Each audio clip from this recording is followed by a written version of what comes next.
En Côte d'Ivoire, ici, j'exhorte aux jeunes, travaillons dur, aider l'État demain à payer même les fonctionnaires. Si vous voulez que les fonctionnaires deviennent riches, si vous voulez aussi que les fonctionnaires soient bien payés, alors créez-vous des business. Mais si tu crées des business, tu vas commencer à payer des impôts et les impôts vont contribuer maintenant au fonctionnement du bon gouvernance, au fonctionnement des infrastructures dans certaines localités du pays. Bref.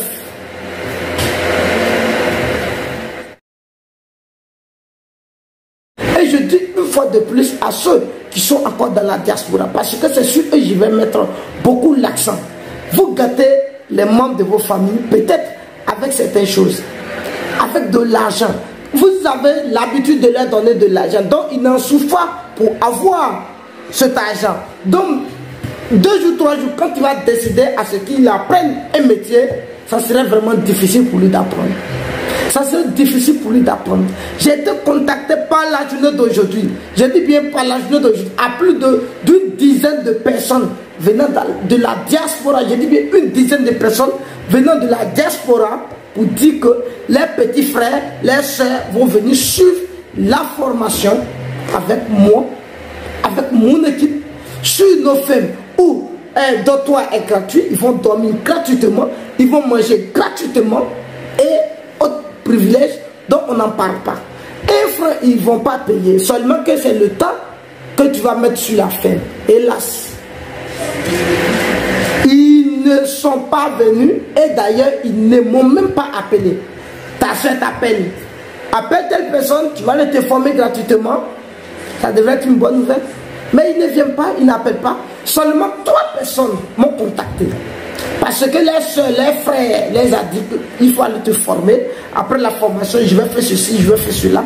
3 personnes m'ont appelé, demandé les conditions à remplir pour être sur le site. Je loue les courages, je loue bien les courages, c'est bien.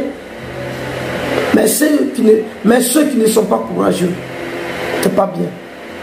Si tu n'es pas courageux ou courageuse, de dire clairement aux membres de ta famille de chercher des business où vous-même vous allez les soutenir financièrement, que vous enlevez l'argent pour les donner, d'aller acheter de l'eau, d'aller acheter à manger.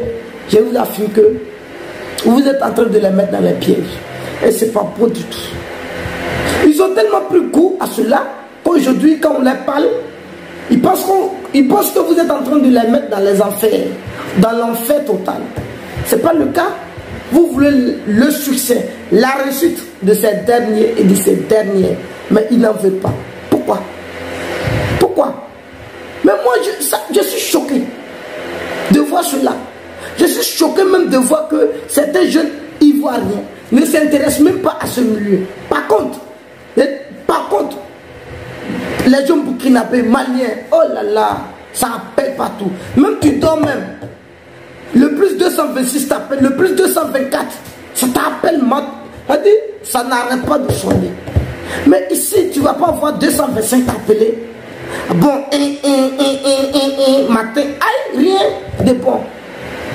Alors que nous, on est toujours dans le problème d'emploi. Mais attendez, vous attendez à quoi? À un travail de bureau? Vous attendez à un travail de quoi? Au port?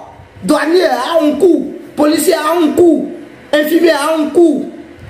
Et bref, c'est pas tout on peut dire.